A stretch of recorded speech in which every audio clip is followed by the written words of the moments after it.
When it comes to rock and metal music, there are few bands that have the special relationship that Ghost has with their fans. Earlier this year on May 31st in Milwaukee, Wisconsin, tragedy struck for the band and their fans. Jeffrey Fortune, a fan of Ghost, tragically collapsed during the show and unfortunately passed away. Understandably, the show was cut short, with everyone involved being concerned for the fallen fan. Within just a few days, fans of Ghost began raising money for the fallen fan, setting a goal of $1,000. But in just a few hours, the fans had raised more than $10,000 for Mr. Fortune's family. Now, in an incredibly special move, and something that Mr. Fortune would be very proud of, the band has announced a makeup show to take place on none other than Halloween. They even released this very special poster memorializing Mr. Fortune standing next to Papa himself, dressed up as Michael Myers in honor of Halloween.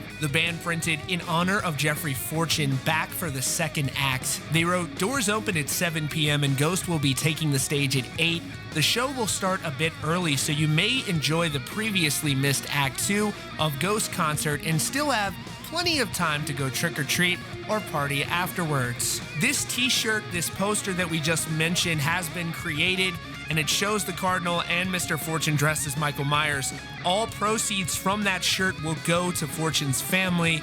This is a very cool move from Ghost. All fans who previously purchased tickets for this show will have their tickets honored for the May 31st gig. They must reserve with the Riverside Theater by September 30th. So if you were at that show, make sure you contact the venue so that you can get into that show. There will be no additional tickets administered for this show. So this will be a very special, intimate event with Ghost that will certainly be one of a kind. In other Ghost news, Tobias recently spoke with Loudwire and talked about important lessons from touring arenas with Iron Maiden. He said, "One of my earliest sources of inspiration when it comes to wanting to become a touring musician, playing arenas, was carefully and hysterically studying the booklet of Live After Death. That was my measuring tool in terms of that is what a tour looks like, that is how many shows you do," which might give you an idea of why we toured so much, because this is what I learned. That is one of the reasons why I even wanted to become a musician and be on tour, because I read about it.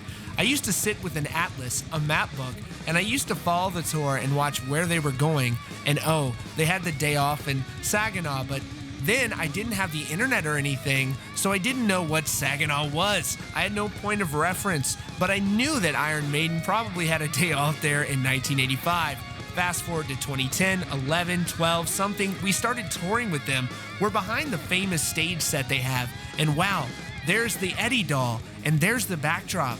Then I got to know the guys, the band, Steve, and a lot of their crew are good friends of mine, and we have people in our crew that have either been with them or are doing both. There's a lot of cross-pollination between Iron Maiden and Ghost nowadays. They have been extremely important for my whole reason wanting to be here, and the reason why I've gotten to the place where I am now. Ghost will be kicking off a 2018 North American tour. They have 2 massive arena shows in Brooklyn and Los Angeles coming up in the next few months as well. You're going to want to get those tickets over at the official Ghost website. Don't forget to subscribe to Rock Feed for breaking hard rock and heavy metal news, and like us on Facebook. That's all for now. Thanks so much for choosing Rock Feed, and we'll see you all very soon.